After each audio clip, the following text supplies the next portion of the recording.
wabarakatuh. Salam sejahtera untuk kita semua. Terima kasih. I will to welcoming speech around 3 minutes only. Usually, the first, thank you very much for all the speakers from Kuis Malaysia. I mean Dr. Shahrul Nizam, and then thank you Ibu Sri Lestari from Esa Unggul University Jakarta, and Ibu Dewi Nurbaiti from Institut Ilmu Sosial dan Manajemen STMI Jakarta. Is salute and appreciate to you all, because I know you are many program today, big session, but the spirit of ASEAN lecturer community, we will to share what the topic of curriculum, smart technology and new learning method. Hopefully this sharing is more benefit to all the participant. Nombor 2-nya, saya cakap dalam bahasa Malay sikit lah. Saya mengalu-alukan kepada semua partisipan boleh menggunakan chatbot untuk menyampaikan sembarang pertanyaan ataupun satu pemikiran sharing, dan jangan lupa pula kepada semua speaker bahawa kita boleh bercakap dalam English, dalam Malay dan dalam Indonesian language, because the ASEAN community more is more 300 or 350,000 of a million, the citizen use of Malay language too. Karena itu boleh diguna. Lagi satu, Encik Kasarun saya beritahu juga, di Indonesia every Oktober tanggal 28 nanti itu selalu diperingati sebagai Hari Sumpah Pemuda.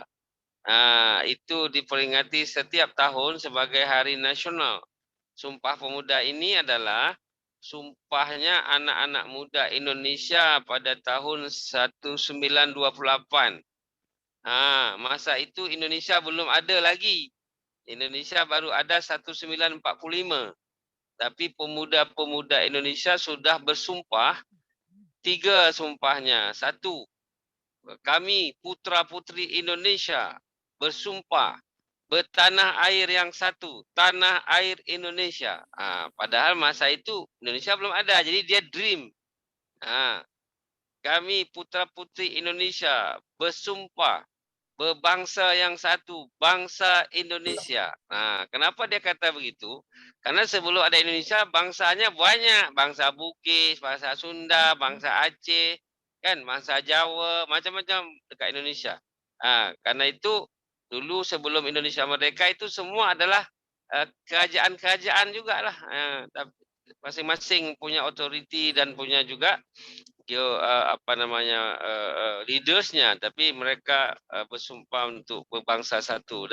Yang terakhir dia bersumpah untuk menjunjung bahasa persatuan bahasa Indonesia. Itu sebab di Indonesia orang Chinese pun tahu bahasa Indonesia karena itu sudah menjadi bahasa persatuan.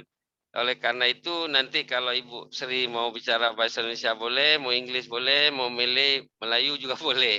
Kalau Encik Nizam tak payah, Dr. Shaun tak payah disuruh bahasa Melayu, memang dia sudah biasa dia cakap. Kalau saya boleh cakap juga kalau makan nasi lemak banyak sikit lah. Okey, jadi nombor 2 ni saya menyampaikan silakan menggunakan bahasa itu.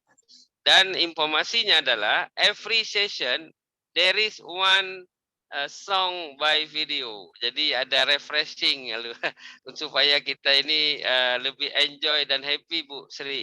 Jadi ini bukan conference yang strict by protokol. Tak boleh duduk ini tak minum pun boleh juga. Ini kita macam sharing dalam kelas. Tidak ada protokol yang kita harus menyanyikan national flag dan sebagainya. Kita adalah sharing by the another of lecturer. Therefore, have fun and enjoy please. Dan yang terakhir sekali, saya akan menutup dengan satu pantun yang selalu diulang-ulang. Kadang-kadang nak cari pantun baru pun susah sikit juga. Jadi apa kata burung irian, burung cenderawasih, cukup sekian, terima kasih. Itu sajalah. Saya tak tahu Nabila sudah join apa belum. Kalau belum, Kang I Indah, have you sir. can. Okay, are you join just now? Therefore, we will to start from the ASEAN lecture community videos, right? Mbak Nabila. Right, and then I would like to inform that all speakers today will have 25 minutes to present the material. So without much further ado, the screen is yours.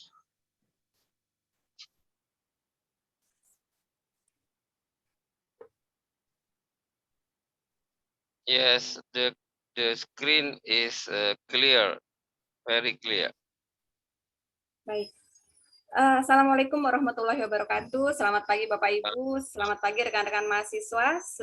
Sudah terlihat sharing screen dari saya Bapak Ibu ya. Baik. Mohon maaf kalau ada suara-suara background lain di belakang saya Bapak Ibu.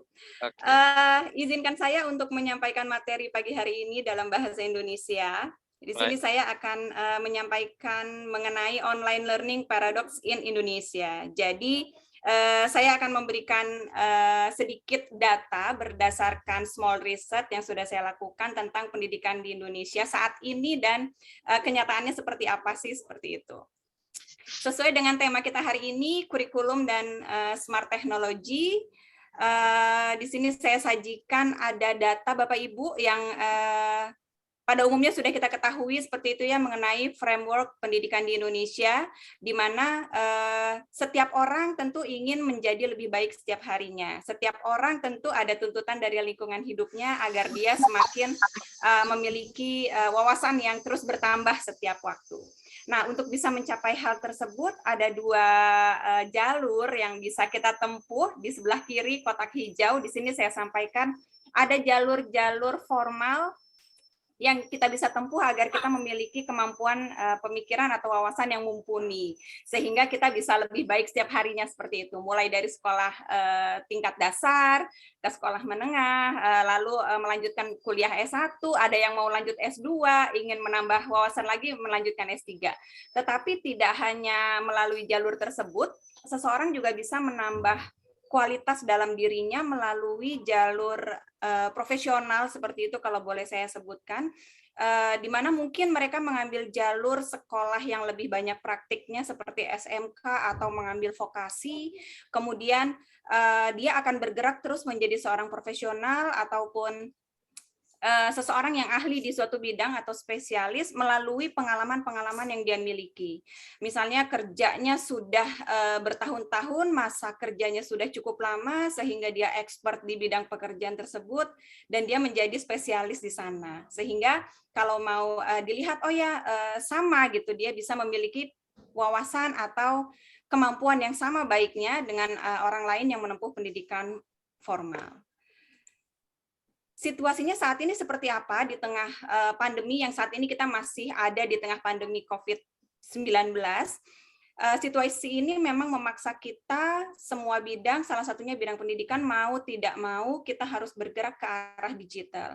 Untuk bisa survive, untuk tetap bisa menjadi pribadi yang berkualitas, untuk tetap bisa menambah pengetahuan dan wawasan di tengah situasi seperti saat ini, kita bisa menempuhnya dengan jalur digital atau biasa dikenal dengan e-learning. Banyak webinar yang diselenggarakan untuk kita bisa ambil ilmunya, tutorial-tutorial online juga banyak sekali, coaching online, dan banyak hal yang berbasis online yang bisa kita ambil untuk kita bisa meningkatkan kualitas diri kita. Di sini kita memanfaatkan kemajuan teknologi atau smart teknologi untuk kita juga bisa menambah kualitas diri kita sendiri. Berikutnya saya juga menyajikan data teman-teman dan Bapak Ibu sekalian, Indonesia atau negara kita ada di dalam top 10 atau 10 besar nih negara-negara yang growth terkait penggunaan teknologinya cukup baik di situasi pandemi ini gitu. Jadi di situasi pandemi COVID-19 banyak negara tentu yang dia dipaksa maju untuk memanfaatkan teknologi yang ada, memanfaatkan smart teknologi yang ada, termasuk Indonesia, dan Indonesia ada di posisi ke-8 dalam hal pemanfaatan atau growth dari pemanfaatan teknologi. Dan ada negara-negara lain yang growth-nya memang cukup baik seperti itu, dan Indonesia tentu juga setiap harinya tentu kita berharap untuk semakin lebih baik, banyak hal lagi yang bisa banyak hal teknologi gitu ya, terkait teknologi yang bisa dimanfaatkan dalam setiap lini kehidupan gitu agar kehidupan kita semakin berkualitas.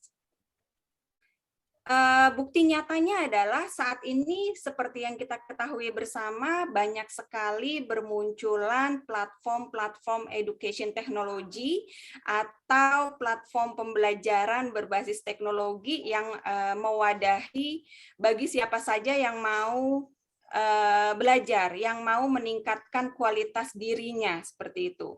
Ruang guru yang sudah sering kita dengar, selain ruang guru tentu masih banyak lagi, ada puluhan lainnya, ada Kuiper, Zenius, Kampus, Topika, dan lain sebagainya. Ini adalah bukti nyata bahwa Indonesia juga mau bergerak untuk memanfaatkan smart teknologi dalam hal bidang pendidikan, dalam hal mewadahi agar seluruh masyarakat Indonesia, seluruh warga negaranya bisa meraih pendidikan yang sama walaupun situasinya tidak memungkinkan kita untuk keluar rumah atau tidak memungkinkan kita untuk belajar tatap muka bersama-sama gitu ya, dalam hal berkumpul dalam lingkungan yang besar.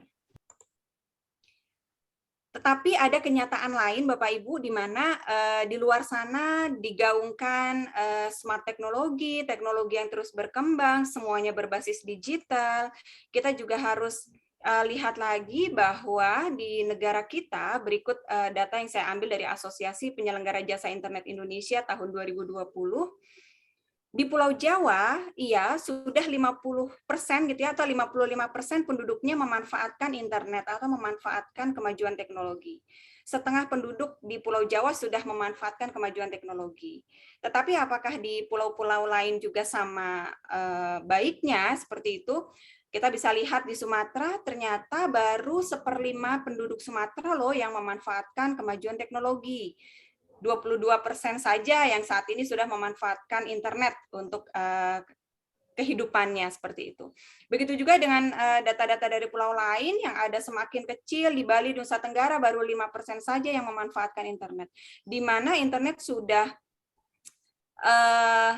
banyak dimanfaatkan oleh masyarakat, setiap sisi kehidupannya bersinggungan dengan teknologi, dengan internet, tapi pada kenyataannya adalah seperti ini. Ada data valid yang mengatakan bahwa belum secara merata masyarakat Indonesia bisa memanfaatkan internet. Tentu di sini ada kondisi-kondisi yang menyebabkan ada sebagian orang yang memang belum bisa menjangkau sinyal internet, belum ada infrastrukturnya atau ada hal lain sehingga belum lebih dari 50% orang memanfaatkan kemajuan teknologi.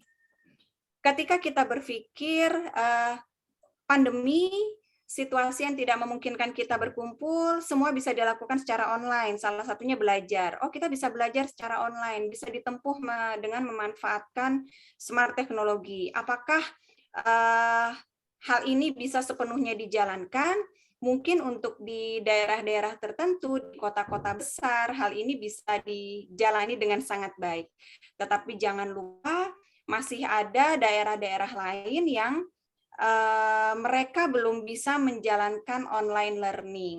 Jadi smart teknologinya memang belum bisa dimanfaatkan 100%. Di sini saya kasih gambaran, masih ada area yang di sana mungkin masih sering terjadi pemadaman listrik, gitu ya, sehingga untuk belajar pun mereka situasinya terbatas. Ada daerah-daerah yang sinyalnya hanya ada di titik-titik tertentu, sinyal-sinyal baiknya hanya ada di posisi-posisi tertentu, sehingga untuk siswa-siswi yang mau belajar secara online, mereka harus mencari sinyal terlebih dahulu agar online learning-nya bisa berjalan dengan lancar. Ada juga daerah yang dia memang belum ada infrastrukturnya, lokasi belajarnya juga belum memadai, sehingga terpaksa harus belajar di alam terbuka.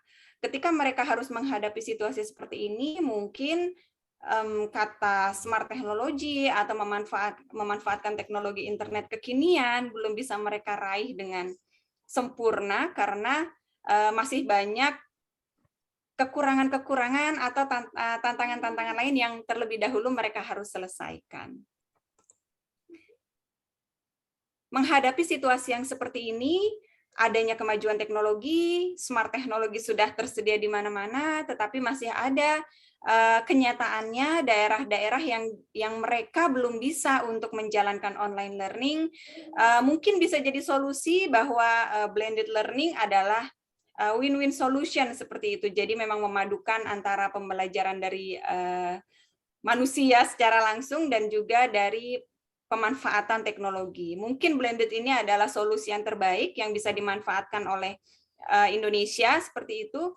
Nanti bisa disusun sistem pembelajaran yang baik untuk orang-orang yang bisa memanfaatkan teknologi, tetapi juga bisa dengan lancar digunakan oleh orang-orang yang berada di daerah yang infrastruktur internetnya belum baik.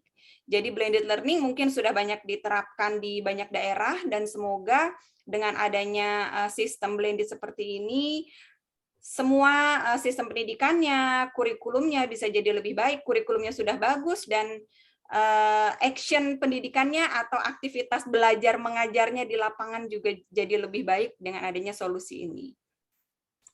Yang kita perlu ketahui adalah apa sebenarnya yang dibutuhkan oleh masyarakat Indonesia, apakah infrastruktur adalah hal utama nih yang mereka butuhkan, atau sebenarnya pembiasaan yang sebenarnya mereka butuhkan gitu ya, karena tiba-tiba pandemi, tiba-tiba kita harus memanfaatkan smart teknologi, sementara kita belum biasa sehingga ada tantangan di sana seperti itu.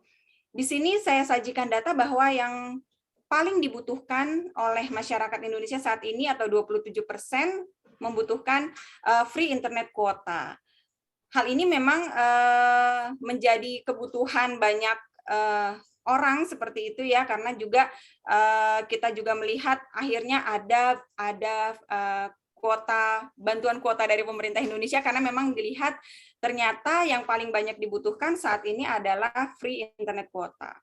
Berikutnya selain butuh kuota yang cukup baik gitu ya, karena pembelajaran online learning membutuhkan kuota yang cukup banyak, ternyata infrastruktur juga jadi PR yang harus diselesaikan oleh pihak-pihak terkait seperti itu, termasuk juga oleh kita yang ada di bidang pendidikan yang bisa membuat rekomendasi atau sesungguhnya bisa berkolaborasi gitu ya untuk menciptakan inovasi-inovasi baru. Infrastruktur dan network ini juga dibutuhkan. Banyak daerah-daerah yang dia bagaimana bisa menempuh pembelajaran online, bagaimana bisa memanfaatkan smart teknologi kalau infrastrukturnya juga belum memadai. Kemudian comprehensive learning design, desain pembelajarannya juga seperti apa yang tepat, apakah blendednya, metode belajarnya seperti apa, pembagian online, offline-nya seperti apa, ini juga menjadi learning design yang perlu diselesaikan untuk bisa menjalankan sistem pendidikan yang lebih baik seperti itu. Kemudian platform development juga tentu saja dan introduction, habituation, pembiasaan. Setelah sebelumnya kita terbiasa untuk semuanya dilakukan secara offline, terasa lebih sense-nya lebih yakin gitu kalau kita belajar secara tatap muka yang sebenarnya, kemudian kita harus dibiasakan belajar secara online. Ini juga membutuhkan pembiasaan-pembiasaan dan pengenalan yang lebih baik karena tidak semua orang atau belum tentu semua orang bisa dengan mudah menerima ilmu, wawasan seperti itu ya jika dilakukan secara online. Kurang lebih seperti itu Bapak Ibu. Kenyataannya di negara kita ada teknologi yang sangat maju tersedia, tapi memang masih ada daerah-daerah yang perlu disupport untuk kita bisa sama-sama maju dan lebih baik lagi dalam hal pendidikan di Indonesia. Terima kasih. Wassalamualaikum warahmatullahi wabarakatuh. Assalamualaikum warahmatullahi wabarakatuh. Thank you. Thank you very much, Mrs. Dewi Nurbaiti. Very well, thank you for meeting for our short break. Now we are going to move forward to our next agenda, session 2 discussion, and we will hear from speaker from Malaysia, Dr. Shahrul Nizam, is from Kuis, Malaysia. And very nice meeting you, Doctor. Yeah, nice to meet you too, Alright. Marila. Yeah, hi. Are you ready to begin your presentation? Yeah, sure.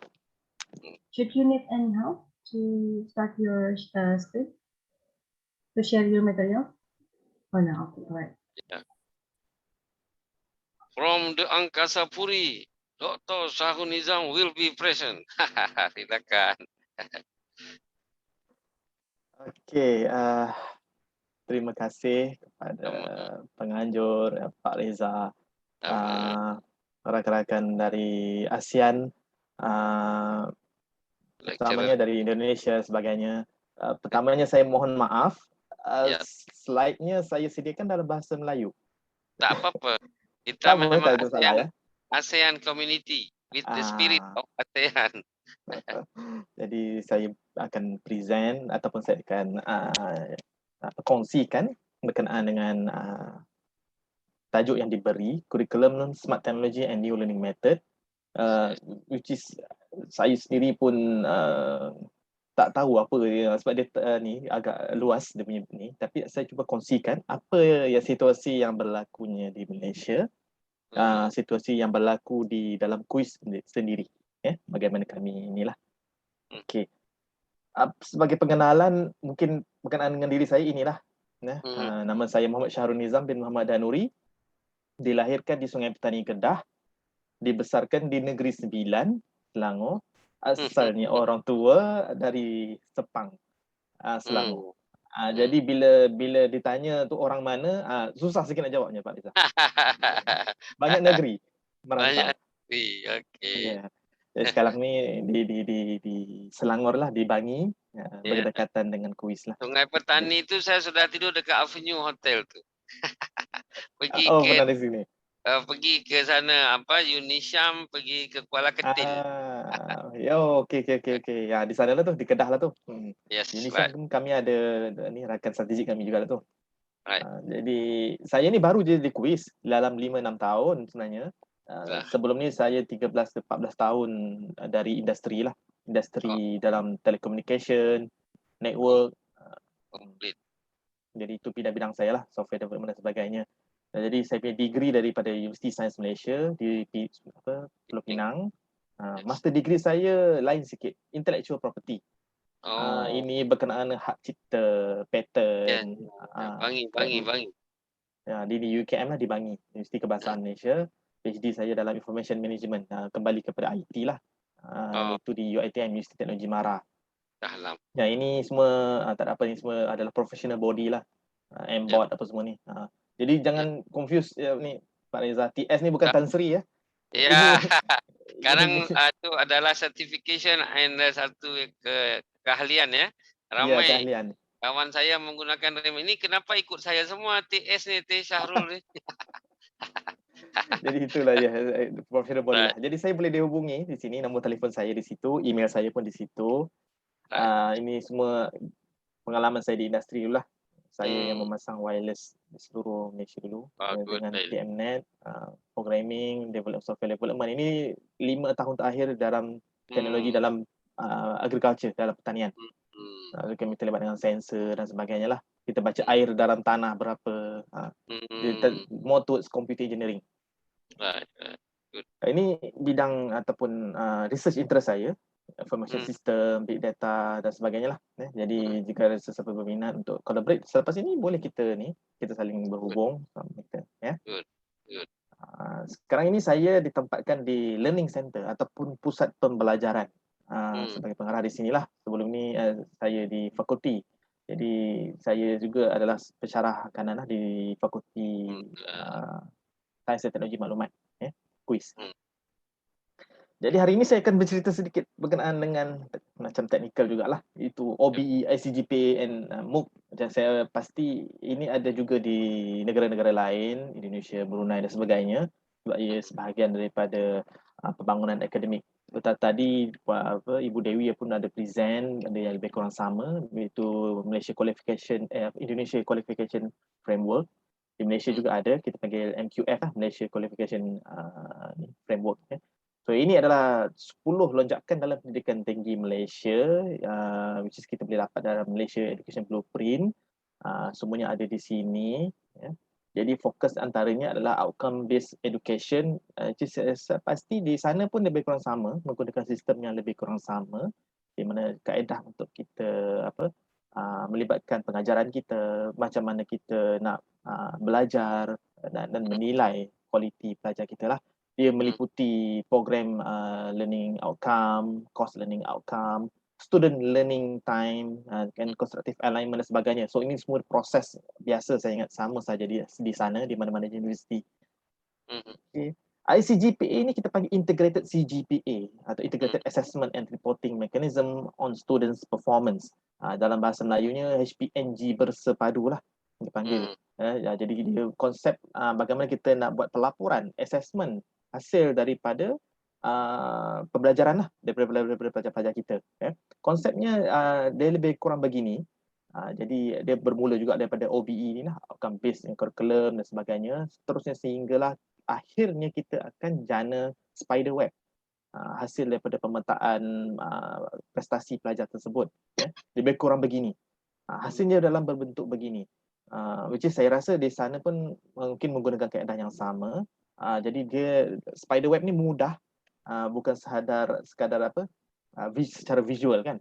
Jadi kalau di industri ingin mengambil pelajar-pelajar untuk bekerja, mereka akan melihat dalam bentuk spider web ni. Dia tahu performance-nya.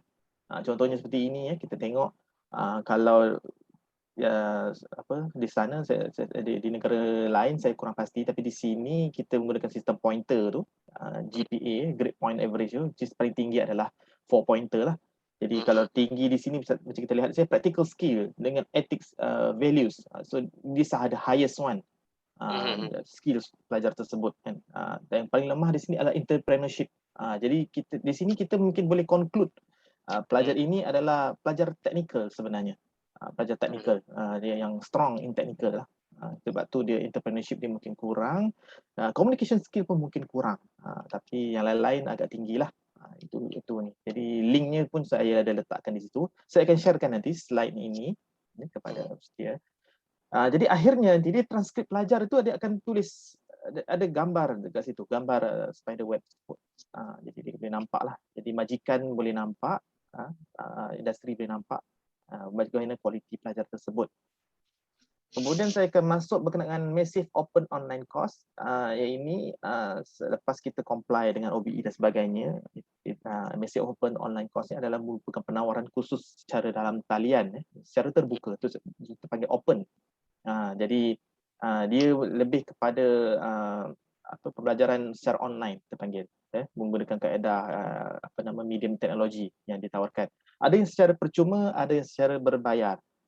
Jadi kalau ikutkan di sini kita menggunakan platform open learning dahulu, tapi tak silap saya KPT, Kementerian Pengajian Tinggi di sini sudah tidak lagi menyambung kontrak dengan open learning, platform open learning. Kita sudah serahkan kepada universiti untuk uruskan platform sendirilah.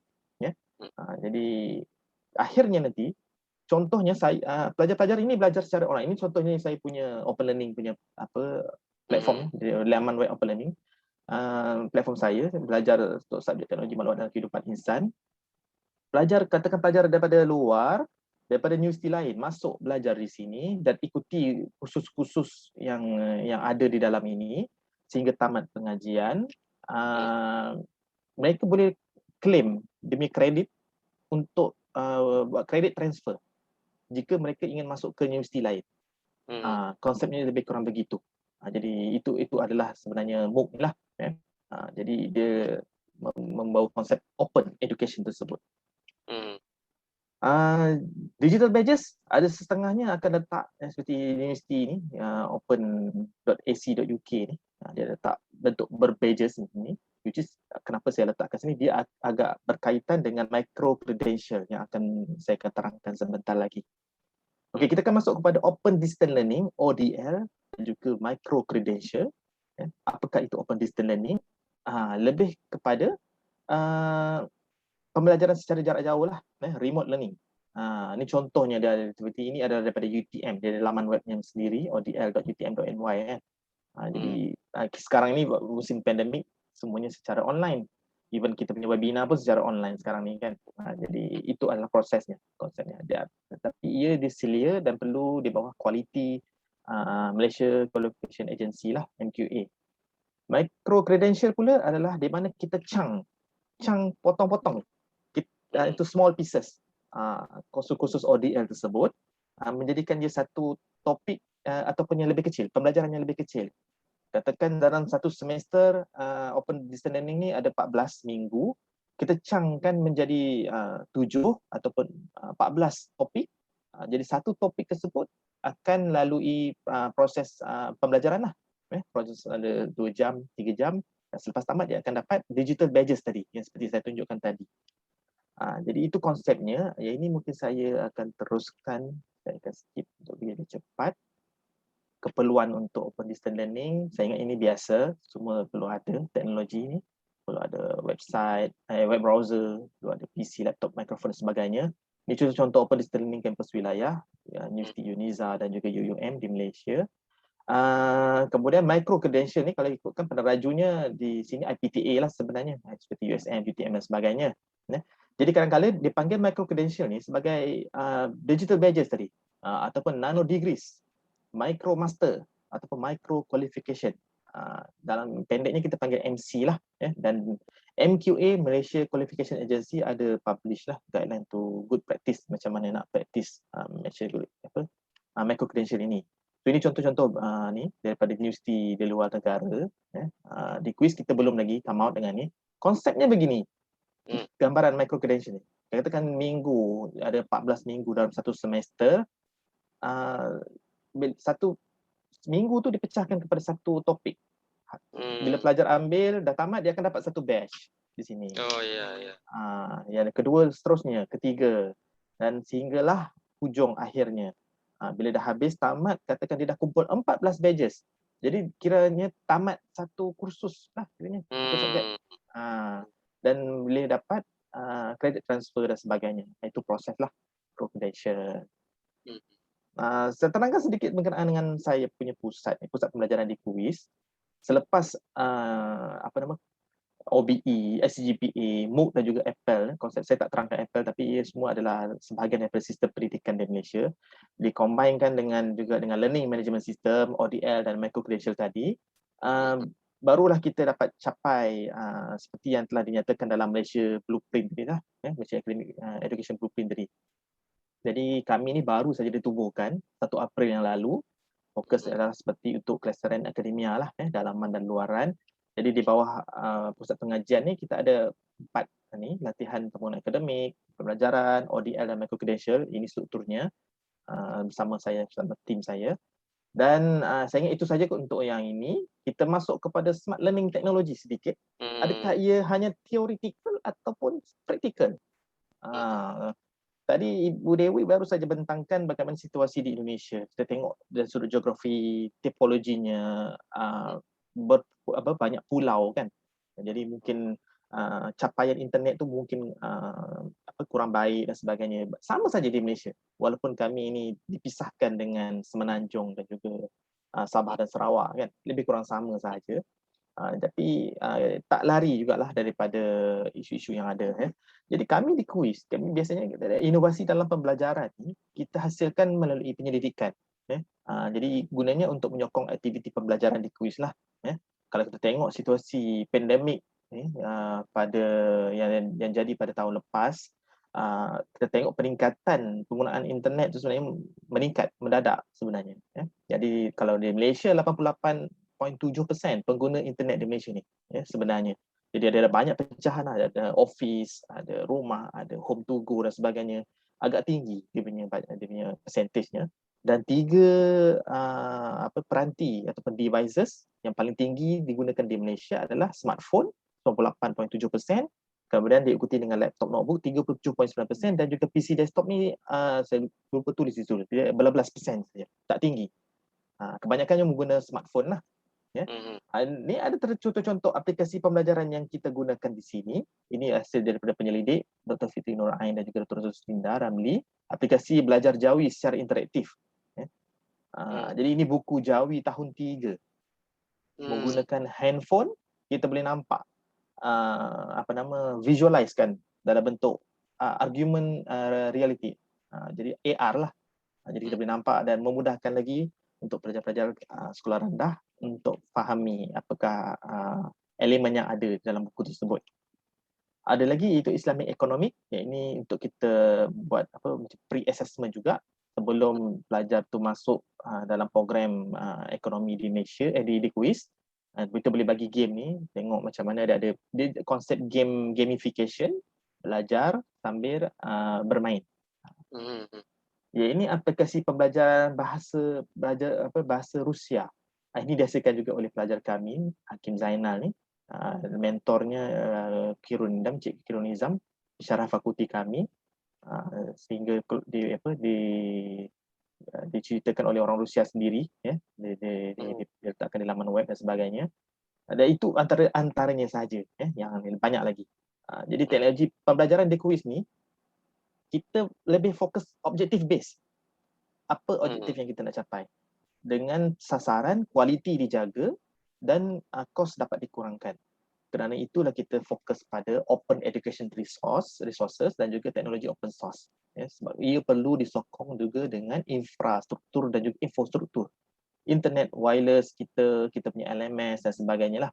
Jadi konsepnya sama macam Ibu Dewi tadi ceritakan, blended, flip learning, dan sekarang ini hybrid learning. Semuanya ada dipraktiskan. Cuma limitasinya adalah termasuk dari kuis. Flip learning ni saya ingat saya tak perlu bentangkan. Ini contoh respon pelajar. Ini sebelum pandemik. Kita bermain Kahoot yang ni.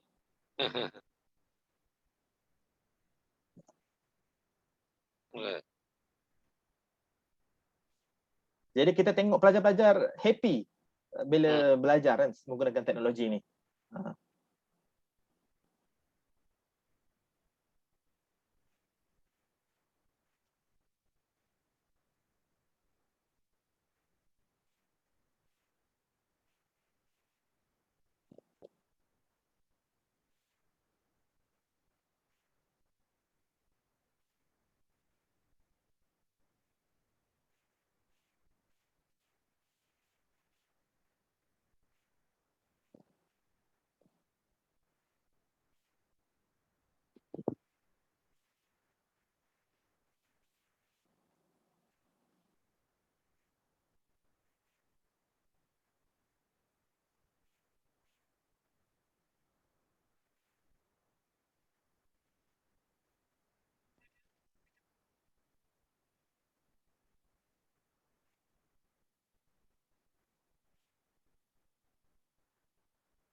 Kahoot.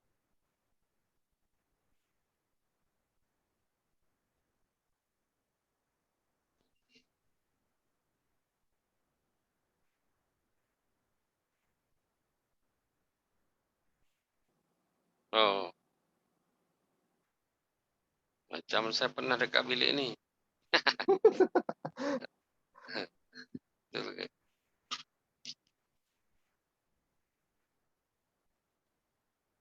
Oh, macam tu. Happy ya? Ya, happy. Okey. Ya, okey. Saya ingat boleh ni. Skip saja yang tu, sebahagian saja. And then ini kalau kita buat recorded, memang kita gunakan software OBS ataupun SOM yang percuma saja kita gunakan. Kebanyakannya macam mana cara-cara kita nak record, kita punya ni. Ini adalah tutorial macam mana nak buat assignment. Ya, ini Protagon, teknologi yang percuma juga. Dahulu yang percuma, saya ingat yang baru ni sudah berbayar. Tapi ada software untuk buat 3D animation dengan mudah. 5 minit saja boleh buat. Tak ada videonya ya. Tak boleh. Mungkin boleh masuk dalam laman ni lah, laman web dia. Oh, ada. Oh, ada.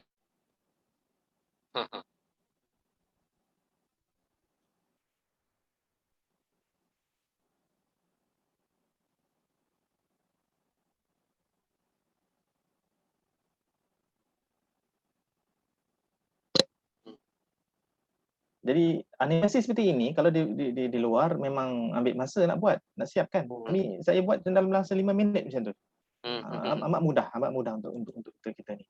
Dia lebih kurang beginilah dia punya kita masukkan teks saja apa yang ingin disampaikan, nanti dia akan jana lah 3D animation tersebut. Lagi kita juga guna Facebook group kita guna. Mulanya kita open dulu kepada pelajar-pelajar untuk masuk. Jadi kalau untuk kelas yang ramai yang ada 300 pelajar, 400 pelajar tu mereka akan masuk dalam inilah grup ni. Macam ni ada 313 grup. Yang ni ada 170 grup ramai ni members kan. Jadi bila mula kita open, bila semua dah masuk kita tutup, kita close. Sebab tak mau nanti ada orang luar masuk publish iklan dan sebagainya. Itu kawalan yang perlu dibuat lah. Padlet, aplikasi percuma juga. Ini seperti nota di inilah di cloud lah. Yang ini Facebook discussion tadi. Kami juga gunakan ni Woof meeting macam Zoom, tapi ia percuma up to 300 participant. Jadi lebih kurang macam Zoom, cuma ia daripada China lah sebenarnya Woof ni. Jadi kita gunakan, kita utilize mana yang ada, sebab bila kita menjadi lebih kreatif dan lebih berinovasi lah untuk mencari aplikasi-aplikasi sesuai. Saya ingat ini tak perlu cerita lah ya, ini adaptive assessment yang ni. Dokumen-dokumen persokongan kepada pensyarah, antaranya dasar pembelajaran, garis panduan pelaksanaan pembelajaran. Kita fokus juga, kita ambil juga daripada dasar pembelajaran negara. Ini manual software yang kita ni, dan sebagai video juga kita ada sediakan. Jadi saya ingat itu sahaja sebagai kebanyakannya maklumat yang ingin saya kongsikan. Maklumat lanjut boleh dapat daripada laman web kami, Facebook kami ya. Di quiz, laman web quiz pun ada. Dan boleh dapatilah maklumat lanjut di situ. So sekian saja kot daripada saya. Sebarang pertanyaan boleh ajukan lah. Yeah, very smart presentation. Supaya saya menjadi lebih tambah handsome sikit dengan daripada Dr. Syahrul, saya guna kacamata lah. Wah, biru speknya. Pak Reza. Itu supaya macam baju and Syahrul ni baju biru. Discussion, and we are pleased to invite Mrs. Sheila Lestari MA as a lecturer from FAUNGO University Kuala Indonesia to have the screen and share with us the materials today. Ya, Ibu Sri, silakan sharing. Thank you, Miss Nabila. Terima kasih, Prof. Reza. I would like to share. Selamat pagi, Bapak, Ibu, dan mahasiswa yang sudah bergabung. Topik yang cukup menarik yang dibahas pagi ini oleh para speaker sebelumnya.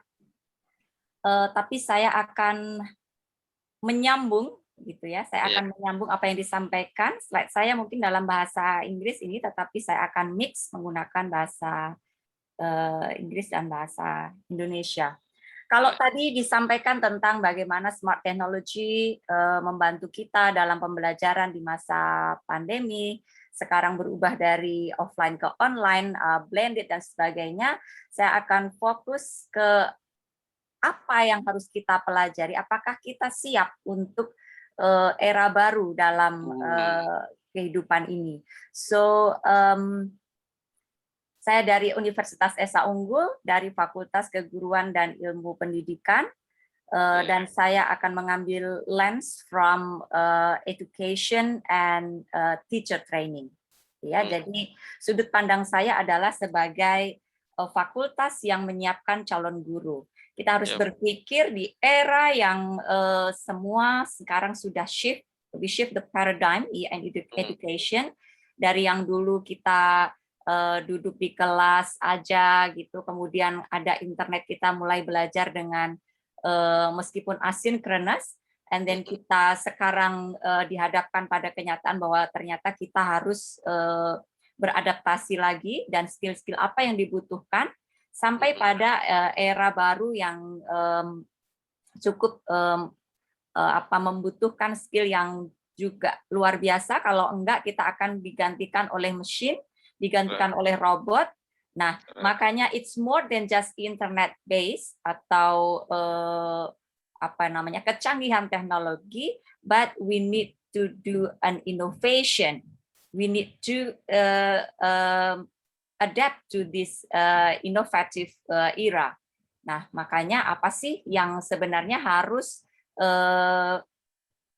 guru ajarkan di kelas, gitu ya? Apa yang harus lecture sampaikan di kelas dan bagaimana bisa menyiapkan ini? The trends of education 4.0 is more on personalized learning, seperti yang kita lakukan saat ini, remote opportunities, and then banyak sekali tadi education tools yang sudah di-share juga oleh Ibu Dewi. Kemudian we have the data at the fingertips, ya, kita tinggal klik semuanya sudah ada, kita cari dimanapun sumbernya ada, semua berusaha menyampaikan data accurate tentang penggunaan teknologi, tentang apps apa yang sering digunakan, data tentang berapa jumlah ini, berapa jumlah itu, apapun yang kita cari itu ada. And then it's more easy and accurate assessment. Nah, kita sudah juga mulai harus mengukur segala sesuatu itu dengan accurate dan dengan mudah, and more about project based learning. Jadi semua untuk innovate, ya, semua berdasarkan semua kegiatan berdasarkan project, nggak seperti dulu kita kuliah baca aja, dikasih tugas, atau maka di sekolah ngerjain soal-soal aja dan sebagainya. So it's more on doing something. Tapi kita harus berpikir doing something-nya ini apa ya yang harus kita pikirkan, more than just the tools that we will use in our classes, gitu ya. Apa nih yang mau diajarin? Gimana nih teachers, lecturers itu bisa membantu siswa mahasiswa untuk belajar knowledge yang tepat. Apa sih yang harus dipelajari? Apa dulu yang dipelajari? So that's the teachers role here, yang bisa menentukan saya mau kasih apa dulu ya ke mahasiswa, saya mau kasih apa dulu ya ke siswa saya di sekolah, for example.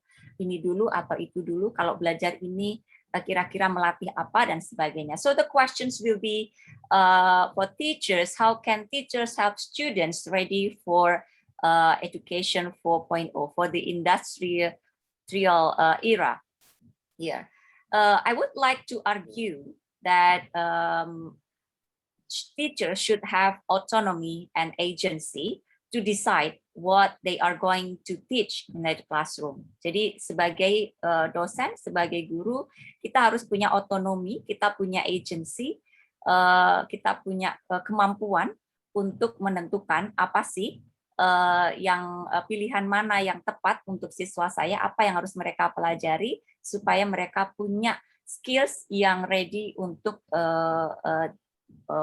era atau zaman ini. So it's more about the agency, the autonomy, and teachers' agency. So teachers' agency is the power to act, to evaluate matters, to make decisions and choices and take stances. Jadi apakah kita punya semua itu? Jadi agency atau otonomi atau freedom itu bukan sesuatu yang kita punya, tetapi yang kita lakukan. But if we have, but we do not do that, we don't act, ya, kita nggak achieve something, kita belum menggunakan our agency. Meskipun ya agency ini dependent on various determinants, gitu ya. Bisa dari lingkungan, kemudian dari konteks yang ada seperti do we have powers or not, do we have knowledge on that or not. Nah, maka teacher agency ini dipengaruhi oleh banyak faktor. Salah satunya adalah pengalaman guru di masa lampau. Apakah waktu dia jadi siswa dia melihat gurunya juga inovatif? Apakah dia melihat gurunya juga mengajarnya dengan baik, yang diajarkan juga continuous, gitu ya.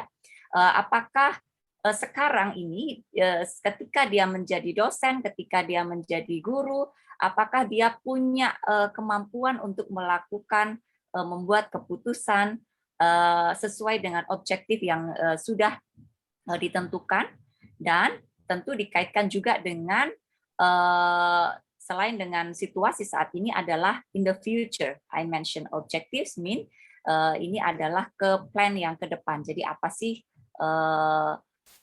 yang akan dilakukan in the future. Jadi ada 3 phase yang di sini saya akan menggunakan framework yang digunakan oleh Biesta, yaitu ecological framework, yaitu bagaimana dalam curriculum change ini guru punya kemampuan untuk memutuskan apa yang akan konten apa yang akan ditampilkan, apa yang akan diberikan ke siswa, dan bagaimana guru punya kemampuan itu. Nah, ada 3 fase, yaitu iterational, practical evaluative, and projective. Nah, iterational ini lebih ke kemampuan kita atau freedom kita, agency, otonomi kita itu dipengaruhi oleh personal capacity, skills kita, knowledge, dan professional development yang kita lakukan di masa lampau. Jadi kita pernah belajar apa dan apa yang kita sudah pahami. Kemudian saat ini practical evaluatif adalah yang kita alami saat ini. Faktanya sekarang demikian. Apa yang bisa saya lakukan? Misal harus ada ketentuan ini, ketentuan itu. Saya nggak punya power untuk decide something. Juga ada short term and long term aspirations in their work. Jadi untuk mencapai sesuatu mau nggak nih untuk melakukan ini dan itu. Jadi lebih kepada bagaimana lingkungan mempengaruhi guru untuk memutuskan apa sih yang mau disampaikan kepada siswa atau mahasiswanya. So, bagaimana implementasinya di kelas? Kalau misalnya di setiap negara pasti ada yang namanya curriculum nasional, gitu ya, pasti sudah punya framework masing-masing. Seperti di Indonesia, kalau di high schools kita punya national curriculum, ada kurikulum Merdeka, ya, pengembangan kurikulum 2013. Kalau di university kita juga sekarang fokusnya apa yang disampaikan tadi oleh Dr. Syahrul about OBE, ya, outcome based education, di mana semua berorientasi ke outcome, bisa apa sih, gitu ya. Setelah mereka lulus dari kuliah, apakah nanti kalau mereka lulus bisa kerja nggak, kompatibel nggak dengan kebutuhan industri, gitu. Nah, ini yang juga harus guru pikirkan ketika mau ngajar, nih ngajar ini kira-kira mengembangkan apa, kalau materinya ini kira-kira mengembangkan apa. Nah, dengan kalau di konteks Indonesia, sekarang kita ada kurikulum Merdeka Belajar, di mana sekolah juga masih melanjutkan dari school based curriculum di Indonesia waktu itu. Sekarang sekolah juga punya lebih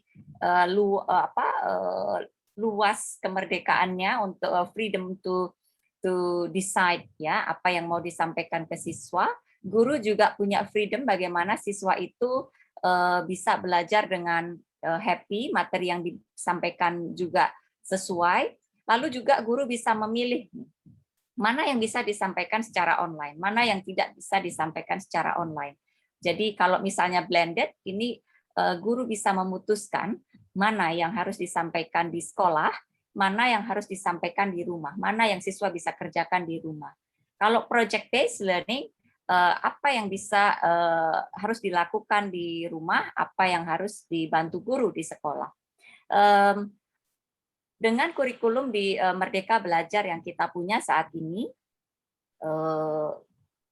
siswa juga bisa memilih, saya sukanya apa, dan kira-kira potensi saya di mana, dan mereka bisa belajar itu, gitu, dengan cara belajar yang berbeda-beda. So it's more on student-centered learning. Dengan berbagai aplikasi yang ada, dengan berbagai teknologi dalam pendidikan yang sudah berkembang cukup pesat, nanti guru bisa terbantu dengan tools-tools yang sudah ada. Saya mau ngajarin mau ngajarin praktikum membuat sesuatu gitu ya, proyeknya adalah membuat sesuatu. Nah, apakah yang remote atau yang dikerjakan secara online di rumah ini bisa terbantu dengan tools, dan kira-kira tools apa? Nah, itu bisa saling melengkapi. Tetapi otaknya adalah apa sih yang mau kita kembangkan dan apa sih yang mau kita ajarkan ke peserta didik, ke siswa maupun ke mahasiswa. Kalau di kampus Merdeka untuk mahasiswa sekarang punya kesempatan untuk belajar, punya hak untuk belajar materi lain di program studi lain di dalam universitas, di luar universitas, bahkan bisa ambil proyek yang diselenggarakan oleh the ministry ya. Bisa kalau yang tertarik dengan penelitian bisa ikut penelitian, yang ikut apa namanya community service bisa ikut KKN tematik, yang punya kemampuan yang ingin belajar mata kuliah lain di universitas lain bisa ikut program pertukaran mahasiswa. Kemudian ada micro credential, ya ada magang di perusahaan dan sebagainya. Jadi sekarang sebetulnya kesempatan itu terbuka luas. Bagaimana peran lecturer gitu ya? Bagaimana sih apakah lecturer kemudian membuka kesempatan ini dan mengintegrasikan, membekali mahasiswa untuk selama 2-3 semester atau 1 semester tidak ikut ini berarti kamu belajar itu di luar. They have freedoms to decide ya. Mahasiswa punya freedom to decide, and lecturers bisa juga adapt and adopt ya, apa yang selama ini sudah diajarkan dengan perubahan yang ada sekarang, bagaimana itu juga tetap ikut berubah. Nah, in the sense of curriculum change, kita tentu harus memikirkan tentang skill apa sih yang dibutuhkan di era sekarang ini. Ya, we need to be able to create, to connect, to collaborate, use our critical thinking, ya, to curate, to communicate, and citizenship. How we are able to adapt to a global community, but also what is that? Hold our local wisdom. Ya, bagaimana sih materi-materi apa yang bisa kita sampaikan yang memantik critical thinking siswa, yang bisa menghubungkan siswa dengan dunia luar, bahkan dari luar negeri. Bagaimana mereka berkolaborasi, bukan berkompetisi, bagaimana mereka berkomunikasi. So materi-materi itu yang kemudian bisa dijadikan acuan. Tinggal what I want to argue here is that teachers itu betul-betul punya agency. Mau materi ini bisa ngajarin apa? Ya, dikaitkan dengan tuntutan, karena tadi hubungannya adalah, waduh, tuntutan dari ministry begini. Nanti kalau should be assessed like this. Kemudian nanti kalau misalnya ada penilaian ke sekolah atau universitas mesti seperti ini. So in this area sebetulnya teachers punya rooms for improving the quality of education, karena teachers adalah orang pertama yang paling tahu tentang students-nya. Jadi saya rasa itu, dan misalnya contoh di sekolah, misalnya sudah dari kalau di level nasional ada framework atau guideline yang mesti kita ikuti, mapping untuk standar harus tercapai, tetapi di level sekolah kita bisa discuss based on our vision, our missions. Ini sekolah ini misalnya berbasis entrepreneur, lalu konten-konten apa yang akan kita masukkan.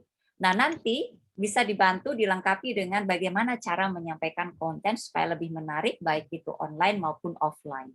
And here, teachers itu punya kemampuan secara knowledge ya, dan secara skills ya, tinggal dia mau atau enggak untuk memutuskan materi, metode, assessment, tools mana yang mau digunakan untuk disampaikan ke siswa, sehingga we build 21st century generations itu di start from materi yang akan kita berikan ke siswa.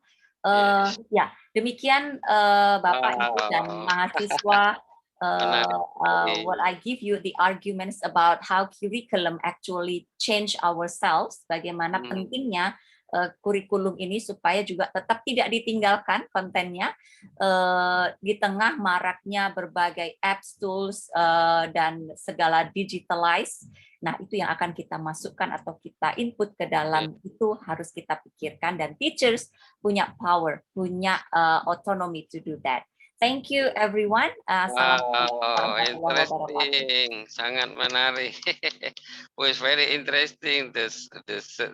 All this. Our speakers. The first one is from Miss Dewi.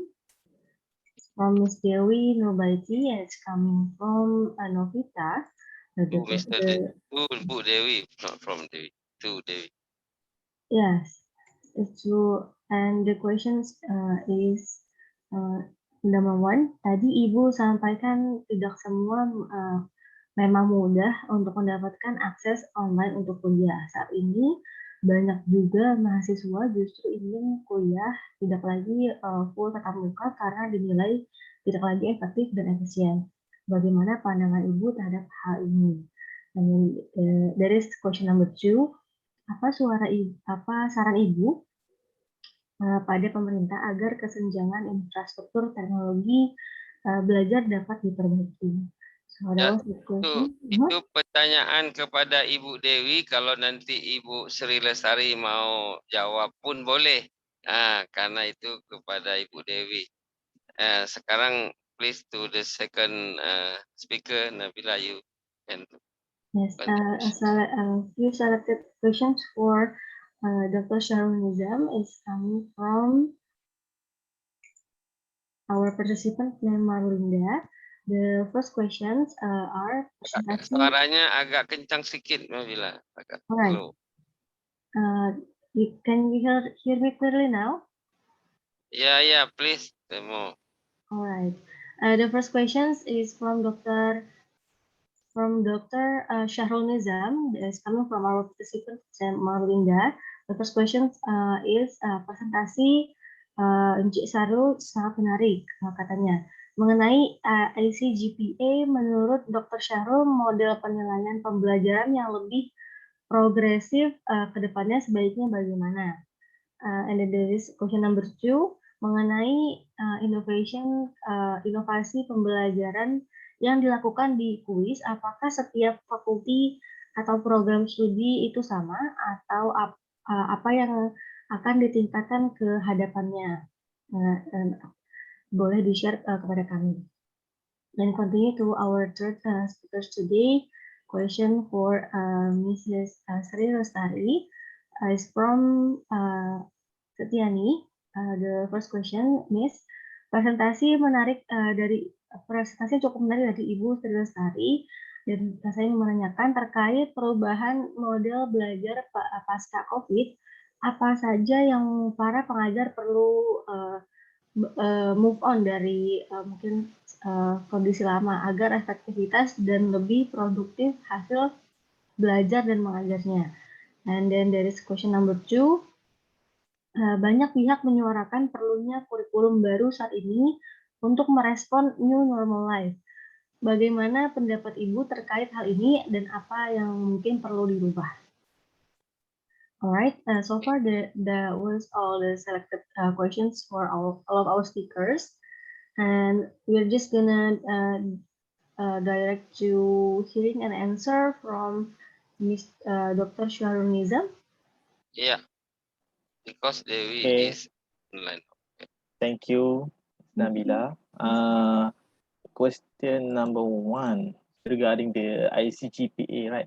Yes. So the ICGPA is actually part of the initiative by our government, but being developed by our lecturers also. I mean in Malaysia, Malaysian lecturers lah in Malaysia. Most of the professors sit down together and they develop the model. So I put the link over there in the chat room. There's more information that can be found in the link given.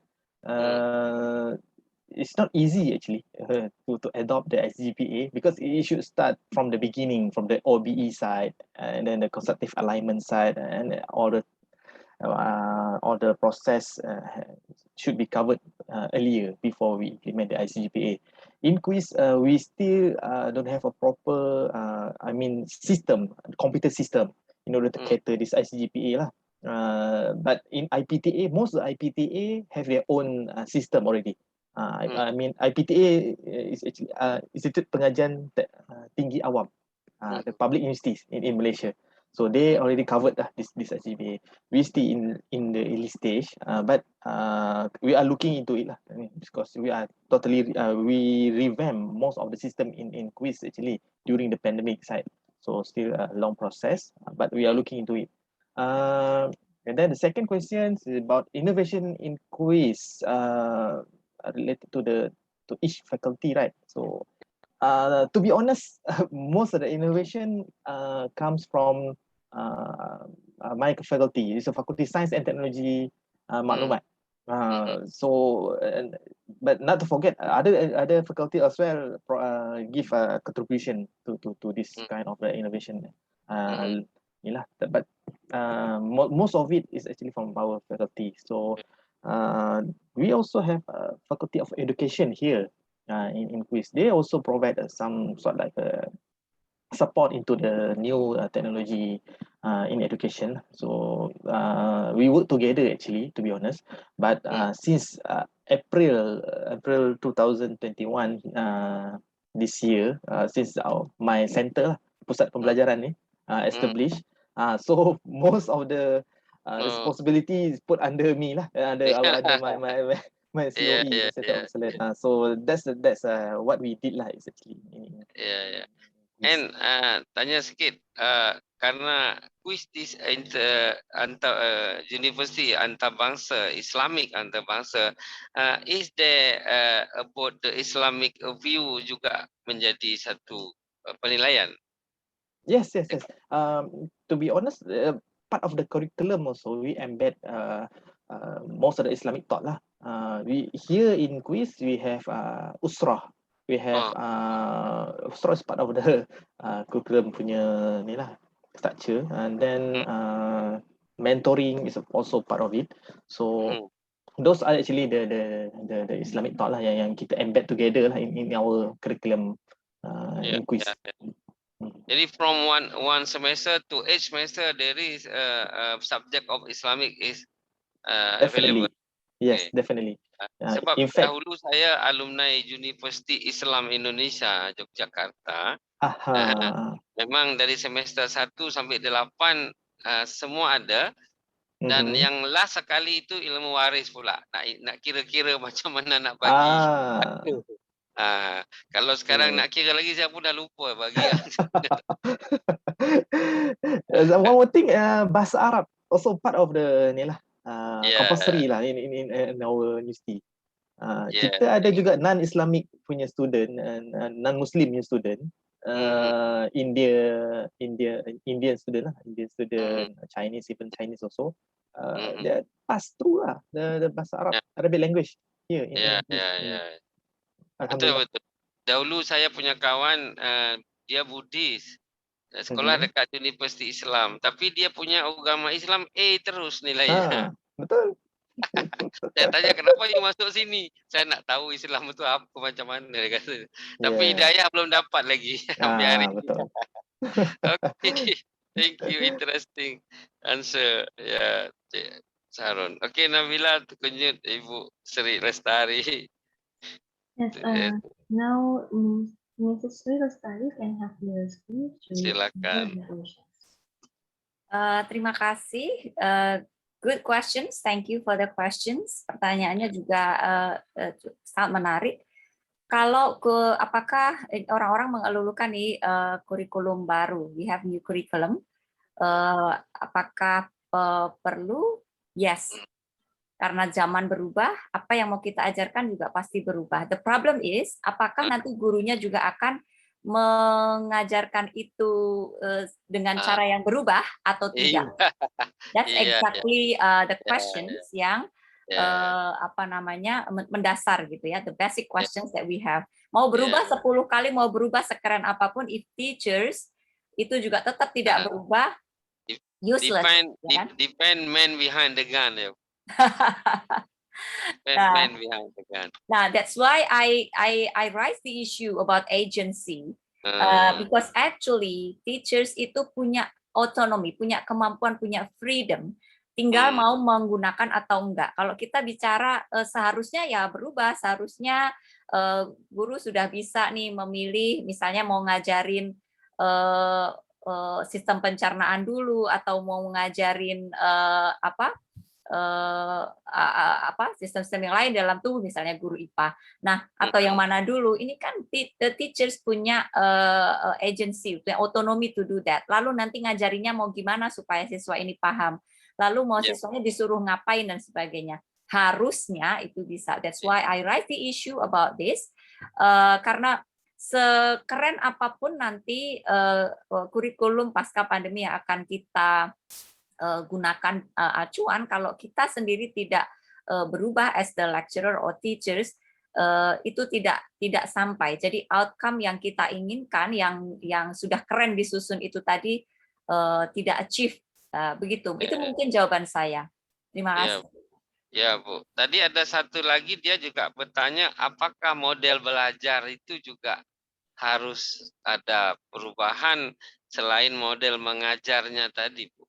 Oh yes, ya terima kasih. Satu yang belum saya jawab adalah model pembelajarannya apakah harus berubah, ya tentu ya, mengikuti apa yang mau diajarkan dan apa outcome yang diinginkan. Seperti sekarang misalnya project based learning ini akan lebih populer meskipun disampaikan dengan model branded atau hybrid misalnya. Nah, lalu itu bagaimana itu bisa tetap innovate dengan model seperti itu. Dan kita sudah terbantu dengan Spark Technology.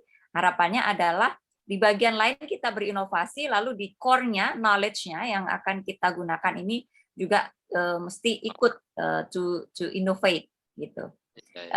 Betul, harus tetap berubah juga. Ya, berarti ini saya sudah betul Encik Syahrul dan Ibu Sri, karena esok hari Ahad 17 Oktober saya mengajaknya entrepreneurship di Resto Bakso. Jadi studentnya pergi ke sana semua, lalu di sana owner dari Bakso Bahagia namanya, itu will to share the process of business, ya, sehingga student pun boleh mendapatkan A to Z. Jadi nanti akhir daripada discuss dan case tadi itu adalah makan bakso bahagia namanya Bu. Jadi kalau Ibu mau join boleh, ini betul-betul cerita betul nih.